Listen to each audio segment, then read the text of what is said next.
Although he's over 5,000 miles away from his head office in San Francisco, Bank of America employee Jerry Van Atter has to keep in daily contact. Sending letters is too slow, and because of the 8-hour time difference, phoning from London during their working hours is inconvenient.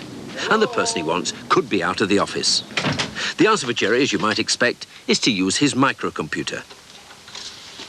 Jerry makes a phone call to his London office and connects his own micro to the phone using an acoustic coupler. He is then linked to the head office computer in San Francisco, which he can use as a kind of mailbox where messages can be left, providing he knows the right password. Now, I've now told the computer, hopefully properly, that I want to index the messages that are there. And now it'll tell me that I've got 4 messages and who they're from. And I can selectively read any one of them. I can save them on my own disk and print them out here if I want to, store them here for later use, or leave them on the main computer, or erase them. And not only can he use his micro to read the messages colleagues have left for him from wherever they might be around the world, he can also send his own. I can send group messages to a bunch of different people, but if I want a message to go to a person, then only that person can read it. The message arrives at the main computer, and it sits there in storage, waiting for the person to read their mail. Having a computer at home means that I'm able to edit messages myself. I don't have to depend upon my secretary to retype things for me 3 times. It also means we can talk to people around the world without having to worry about what the time zone is and whether he's up now or whether he's even in the office. And I know the message is going to get there and not be garbled. Today we're going to look at how computers can be made to talk to each other, and in particular how they can become a powerful extension to your telephone. But not just for the kind of electronic mail we've just seen. By the way, if you've got a BBC Micro, we'll also be linking our computer here in the studio with yours at home by sending you an end-of-series message as a computer program.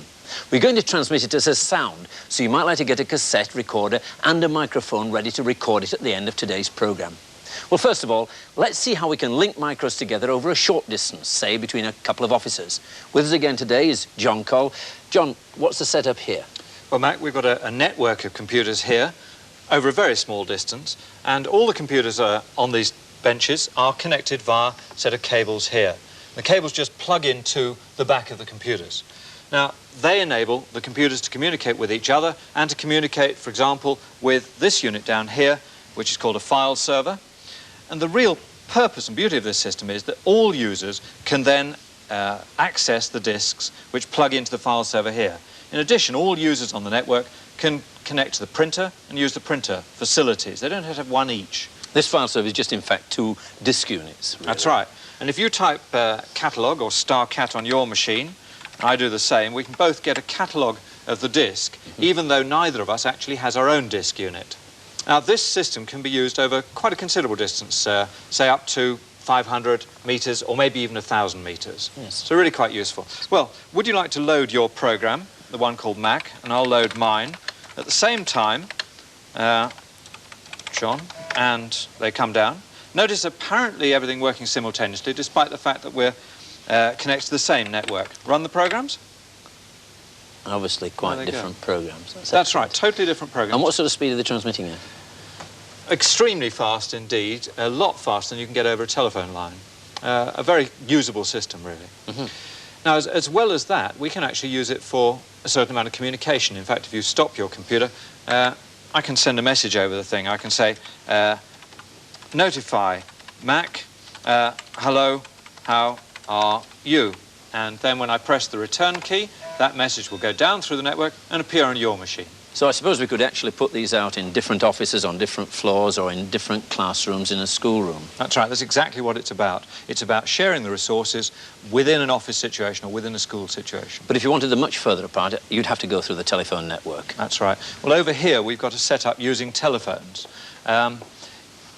Telephone network, obviously, is a worldwide network, so you can actually communicate using the audio tones down the telephone line. In more or less the same way as we did with the cassettes. And this is a little demo we had which showed how, when we're reading it in from a cassette recorder, you can see it more slowly, that the tones are actually fed into the ons and offs into the computer, and of course the computer can do the same sort of thing. And we use that same principle, really, to transmit programs or data over the telephone. That's right. In fact, you get the computer to connect to this device, an acoustic coupler, and the acoustic coupler can be used to generate audio tones which go down the telephone. In fact, I can show you a demonstration which illustrates that quite nicely. Wherever you have two users, each having their own telephone system, then it's possible for each of those users to link into their local telephone and transfer stuff across. On this illustration, we've got a program or a piece of text up on the first computer. If we join the two together with an ordinary telephone line, then that text or program can transfer across. In fact, I'll just show you that on this acoustic coupler we've got here. I'm loading a program into the computer which enables the computer keyboard to control the output from the back of the computer and into the acoustic coupler. And if I turn the coupler on, it generates a tone. And if you press some of the keys, you can hear a very short little bleep, and each character is sent out as a very short bleep. And that's running at about 30 characters a second. Yes, it is. It's relatively slow, but nonetheless quite usable. Now, in fact, we can use that to communicate exactly as I showed to another computer, and you've got one over there. Can I dial via this telephone, dial you up, and try to talk to your computer? Well, this time you really are going through the British Telecom's network. You're dialing through to an exchange and it will actually come out here, hopefully, if you get the right number. I'm trying.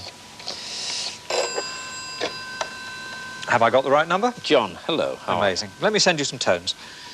Yes, that's good. Excellent. Right, so now the two computers should be communicating. That's coming through well. Amazing. Don't put me off. Hello, Mike. How are you? And I presume I can send the message back, and by typing it, you'll receive it immediately. I am, surprisingly enough, still great. A wonderful system, right? Well, one use of this, of course, would be to transmit programs from one computer to another, but you'd have to be very, very careful because there's no error correction or detection on the line. You could have a lot of errors, and I suppose two deaf people could use it. Rather than speak on the telephone, they could actually type to each other in a system like this. But actually, for sending messages like that, it'd be crazy because I'd actually have to be there to answer the telephone. If I'm going to answer the telephone, you might as well give them the message anyway. Yes, it's a real problem. You need something far more sophisticated, an electronic mail system. Now, electronic mail means that you have a large number of computers all over the country or all over the world, and those computers are able to communicate with a large mainframe. Now, supposing I've written a letter and I want to send it to somebody else, I can plug into the mainframe or dial up the mainframe and send that message into the mainframe. And then I might have another message for another person. I can again put that into the mainframe where it's stored. And then I can disconnect and leave the letter sitting there, and then at some stage, several hours later, somebody else could connect on and pick up their message, and then the other person could come on and pick up their message. This is exactly the same sort of system that Jerry Van Atta was using, actually. That's exactly it. But there are some publicly available systems like this, and I suppose you could actually send a message to everybody, just broadcast a message and leave it on. When it got onto the system, it would come out with that message. You can send it to a whole group of people. Do you actually use them yourself? Yes, I use it a great deal, as I know you do. I was out in Hong Kong a month or so ago, and I forgot a computer program, and so I had to mail my secretary, send electronic mail to my secretary saying, please put this program on, so that I could pull it down. Luckily, my secretary connected to the computer less than an hour later, and I was able to pull that program off in Hong Kong without any trouble. And did that mistake cost you a lot of money? No, it's very, very cheap indeed. In fact, it's a lot cheaper than sending letters. I believe that. Too. Well, this ability to send information from computer to computer is being increasingly used in business. Small companies can buy microcomputers and link them via the telephone line to make use of software services held on much, much larger machines. We've been to see one system in action in a rather unusual setting. When you're ill and need something from a chemist, you need it now and not next week, when it might be just too late. Because of this, chemists depend upon their wholesale suppliers to provide a quick and efficient service, often expecting delivery within 2 hours of ordering. With warehouses all over the country, Vestric are a major supplier of pharmaceutical products to chemists and hospitals nationwide. They want to provide a service better than their competitors, and to this end have been developing their mainframe computer systems for around 16 years. During that period of time, we've converted order entry systems, stock control, management information, and all our accounting into computer systems. So it seemed quite natural that we should then go on and see how we could bring these benefits to our retail pharmacist customers. What Vestrik have done is to offer an improved ordering system by linking the large memory and processing power of their main computer in Liverpool to a humble microcomputer in the chemist's shop. Programmed specifically to meet the needs of the chemist, orders can now be entered directly into the micro's memory before being relayed to Vestrik by telephone. Pharmacist Barry Harrison was one of the first to order supplies this way. The system is very, very easy to operate. All my staff were trained within a matter of hours. They find it very, very easy to use. They can enter items when they've got time to do it. It's an alphanumeric code. The first 3 letters relate to the product, and the last digits are a check code. Double ordering is eliminated because if a product is punched into the computer a second time, a warning comes up informing us that it is already on order, and we can then either cancel it or we can repeat that item. It can give me a price, it can check the quantity that they've got in stock, it can tell me exactly what pack sizes are available and how many. And I have all that within seconds of the order being relayed to the wholesale branch. And to do that, all Barry has to do is to use the phone. And as soon as I get the clearance code, I then merely press my data button. And on my screen now comes the word transmitting, followed by receiving, showing that the computer center is receiving that order. Through Vestrik's link-up of computers, Barry's order is immediately printed out in his local branch warehouse, where it's dealt with in the normal way. By using computers for communication, urgently needed drugs could be on their way to the patient even quicker than before. I think nearly every retail pharmacy will eventually be placing their order by a computer terminal system. With a terminal in the shop, we cut down the time tremendously. And of course, because we're dealing with dispensed medicines, many of them needed urgently, time is a very important factor in our business. That was a private service, even though it used the public telephone system. British Telecom runs an information service on large central computers that can be used by anyone with the right kind of hardware and software, and that includes our micro and the equipment John and I were using earlier. Richard Hooper runs this service. Richard, Presto's been around for 3 years or so. How has its usage developed? Well, I think we've concentrated on what we call rifle shot target marketing. Here, for example, on this screen, you see the index for travel agents. There are about 4,600 travel agents. And how are they using it? Well, holiday availability and, for example, booking. They can book airline seats. So they can book them direct with the airline's computers and tour agents? Through Prestel, through a gateway into airline reservations computers. But how can a home user use it? Well, still staying on the subject of travel, which is very popular at home, you've got a service like a Sky Guide, which tells you the departure and arrival information at Heathrow Airport. So if you're going out to meet Granny... Well, let's have a look. She's arriving from the States. Let's look at... Well, Terminal 3, Terminal 3. So that's 17. That actually gives you the status of flights updated a few minutes ago. It actually is 2 minutes old, is that? How's that done? Well, the computers that actually drive the arrival and departure boards in their lounges are also driving an American Express computer in Brighton, which is driving the Prestel computers back in London, and there you are. So you're absolutely certain what you're seeing on your screen is what people are actually seeing in the airport? Absolutely, just taken off the gate numbers, that's all. But that's just information. What else can we do? Well, we use the telephone, so therefore we can send messages back to the computer in a message mode. For example, let me book you some seats at the Barbican Theatre, the Royal Shakespeare Company. That's extremely kind of you. 220... I made an error. Right, if you look down line 24, 220-232-252, press hash, and this gives you seat availability. What are you interested in? Henry IV parts 1 and 2, and Poppy. Well, let's try Henry IV part 2. 15th of March, what about Well, that? 16th of March is not available. Oh, it's 4-2 you want? Yes. 15th of March, £8.50. OK, let's book it for you. This is an electronic booking form, an order form, if you like, which we've called out from the machine. And you'll see that the name of BBC Television Centre, which owns this particular set, coming up, and they're going to actually pay for it. And the cursor moves along to just where you type. The cursor now says March 15th. March 15th. 15, press return. We obviously want two at 8:50, none at 7, certainly none at 6. We don't want a matinee. Then it says name. Well, let's put in your name, Mac. Press return. Credit card. Well, the BBC's credit card number is 1234. I'm reliably informed. And then you'll see on line 24, key 1 to send, key 2 to cancel. Since this is the last programme, they can afford it. I'll send it. message sent. It's marvellous. But you wouldn't need a microcomputer to do that. You could do it on a fairly ordinary little dumb terminal like that. Yes, I mean, everything we've seen so far, as you say, could be done with that and a colour television set or a black and white set. What special service have you got to offer for a microcomputer user? OK, well, here we have the BBC Micro with an acoustic modem, telephone network. It can do everything that we've done already on Prestel. And in addition, there is a service aimed specifically at owners of home computers, small computers in business and schools, and this is called Micronet 800. And what this does, its main feature is that Prestel stores on the computers computer programs which we download called telesoftware. So it's not just for the BBC Micro? It's for the Apple, BBC, Commodore PET, and we just store the machines and we can download them to your machine at home or in the office. And can we do that? OK, well, let's, I've got a surprise program for you. This is a bit of electronic soft documentation, and if you want to download the program, special function key F5, and we are now actually downloading it. And this is a basic program stored on the Prestel computer. And how fast is it coming through? It's coming through at about 1,200 bits per second. And is it error corrected? How do we know we got what's there is actually the program? There is a checksum at the bottom, and it just checks the number of characters. And if it's OK, it passes the page. If it's not OK, it'll reload it. And how many programs have you got altogether available to the user? Oh, there are something like 1,000 programs for different range of machines. That's amazing. And some of those you have to pay for, of course. Some of those are free and some of those you have to pay for. This one is free.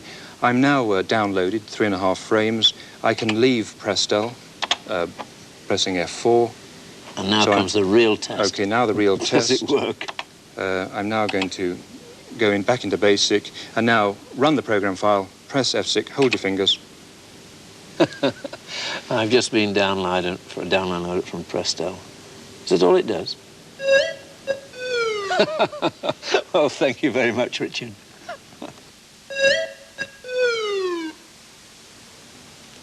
There are other ways of moving information over large distances other than by the telephone, and you're seeing one of them now. It's television, and computer programs are already being transmitted by the BBC as part of its Teletext service.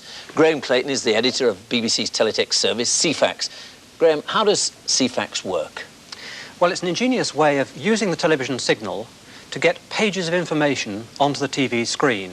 The normal television picture is made up of a number of lines, but there are spare lines at the top, and we use these lines to carry CFAX. The flashing dots you see there are in fact CFAX. A digital signal. Normally you wouldn't see them on an ordinary television. That's right, it would be off the top of the screen, you wouldn't notice it. How is that different to a normal television set? It's got inside it a decoder which takes that stream of data and turns it into pages of information, and there's a hand controller with which you can call up the pages you want. Well, let's do that now. There it is. Well, how does it link into a computer? Well, unfortunately, it's not possible to get the teletext signal out of the teletext set and into the micro. So you need a teletext adapter, like this, which is plugged into the micro. The adapter requires an ordinary television aerial. I'll just borrow this one. And this goes into the back of the adapter, like that. Now all I have to do is put the micro into the teletext mode, and it'll begin to receive pages like the one you just saw. Oh, there it is. So that with this teletext adapter, and of course the BBC Micro, you can convert any ordinary television set into a teletext set. That's exactly right. You can look at any of the pages of teletext information on any of the TV channels. So what else can it do for the microcomputer? Well, we have a page which I think you might find interesting, which I'm going to call up now by dialing 701. You can just see it at the bottom there, and pressing return. And what is happening now is the receiver is waiting for page 701 to be broadcast, going through all the other CFAX pages. And when it comes to 701, there it is, REM. It's the CFAX telesoftware newsletter. Which is updated regularly, I suppose. That's right. So if you need to keep in touch with what's happening as far as CFAX telesoftware is concerned, you can just call up page 701.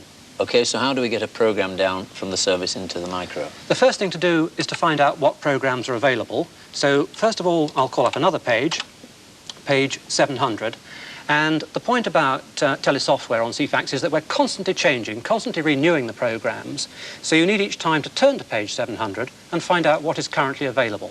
There'll be a list of programs and a little bit of information about each underneath. Shall we try and load one down? What about Brickup? OK, once again, we start by calling up the appropriate page number. In this case, as you can see, 704. And once again, we wait for the sequence to go round to page 704, and then you'll see telesoftware. Now, I just put this into the telesoftware mode, and it begins to download the program immediately. We've got a page there straight away, in fact, but it would take quite a bit of time to load it, so we've already done that. Why don't we load it in from disk and have a look at it? That's right. Once you've captured a program, you can either run it immediately on your micro, or you can load it onto disk or cassette and save it for whenever you want it. We've got it, as you say, on disk now, so let's just...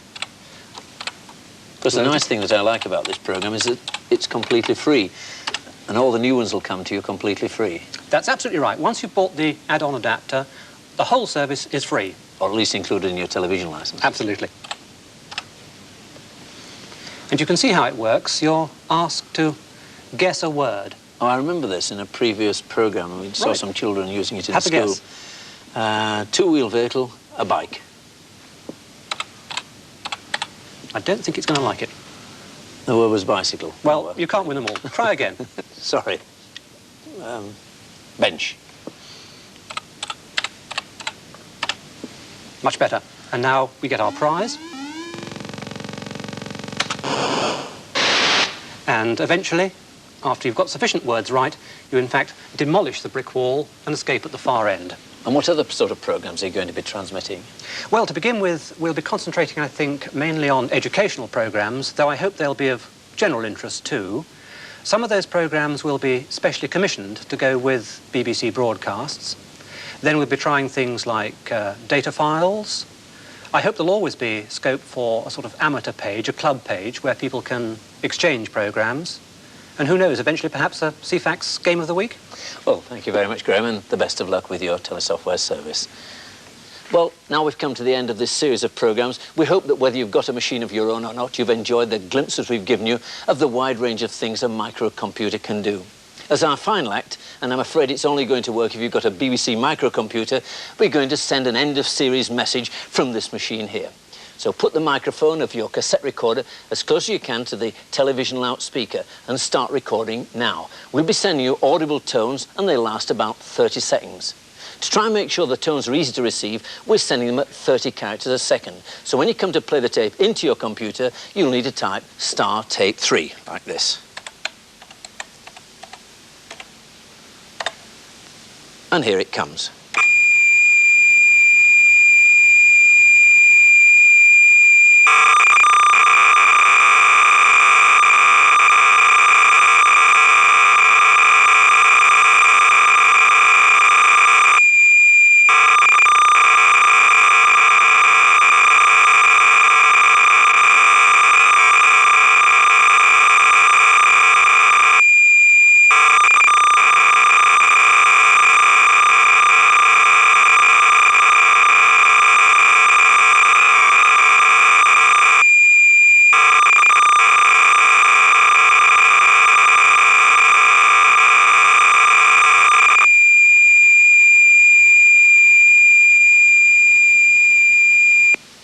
Well, that music's so beautiful that one day they'll make a disc of it.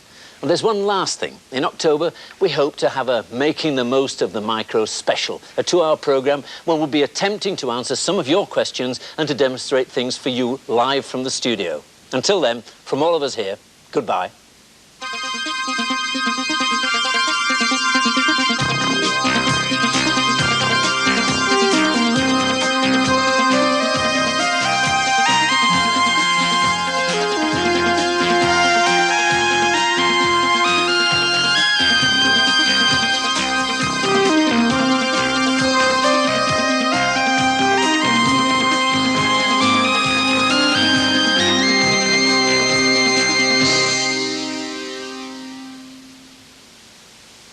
Well, the series may have come to an end, but for details of information about the project, including notes for teachers, the BBC microcomputer system, the BBC telesoftware service associated